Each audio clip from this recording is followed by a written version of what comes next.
It's closer to 110, and that 10-point became 17 points real fast in '09. We always talk about getting off to a good start, especially on the road. Try to take the crowd out of it. We did just the exact opposite of that in '09, and next thing you know, it's 17-0. We're looking up places going crazy.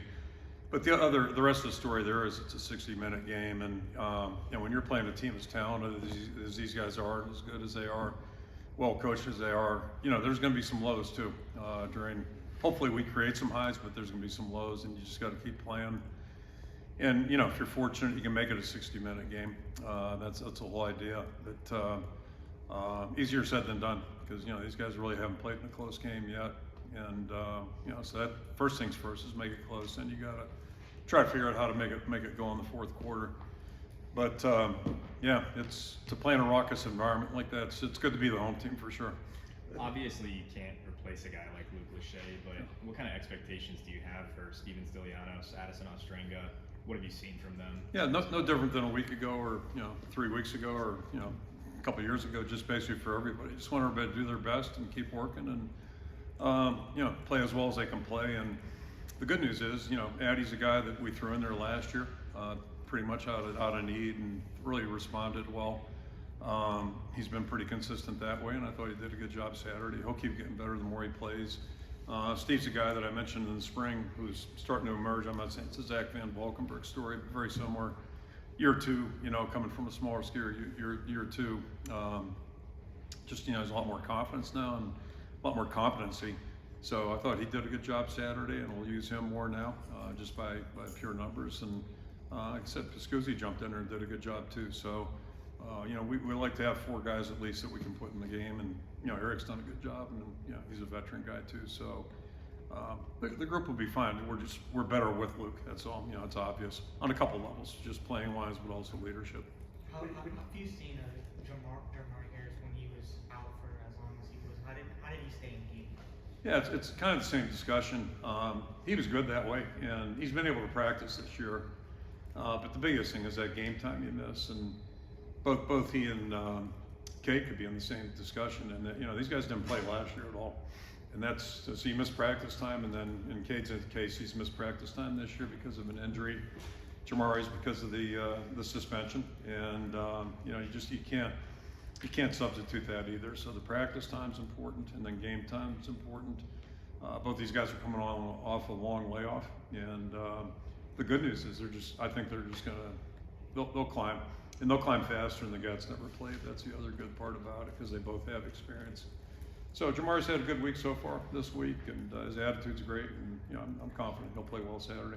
Kirk, when you look back at '09 specifically, to go down 10-0 in 2 drives, and then how did you guys keep your composure, and then B, what was the impact of Claiborne's block punt, not only in that game but in the big picture?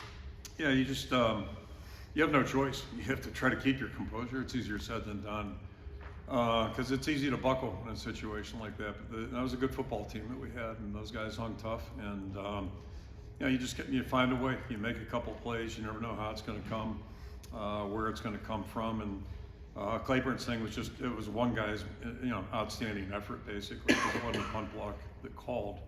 But he was just doing his job. We had one guy pressing the punter in case, make sure the guy gets the ball out. And he beat his guy that was supposed to be blocking him. And then, it was a great sound. I'll never forget that sound. It's a really good sound or a really bad sound, depending on what sideline you're on. And then the ball comes right up to his, breadbasket, and he took it and ran. And that, he's a special player and a special person. And it's funny how that works sometimes too. Guys like that just spark a team. And then after that, we had a little different demeanor the rest of the way. Being from Pennsylvania, does it mean anything more to you to walk into that stadium, into that whiteout, and memories of this rivalry? Yeah, I carry a chip on my shoulder because they didn't recruit me. I always joke about that. The obvious reason was they were trying to win. They were trying to win then, trying to win now. And they didn't recruit guys that ran 5 flat 40s at linebacker that weighed 200 pounds. So I've forgiven them. It's 50 years later. I'm over that, I think. But I've always had great respect for the program. It's always, represented what football should be like, and they've been awfully good. I'll go back, throw trivia at you, how old I am, but it's either 68 or 69. They were playing Kansas, so you know it was old. They were playing Kansas in the Orange Bowl, and they stopped Penn State like 2 or 3 plays in a row down on the goal line, and then the refs figured out there were 12 guys on the field. So they got penalized, and then they got another crack, and Penn State won the game. I want to say it was like 15-14, then I can't remember the score. But I just remember that, like, you know, how to go 3 plays without anybody detecting it, the officials didn't figure it out. But I remember that game vividly. I think Denny Onconce might have been like a linebacker.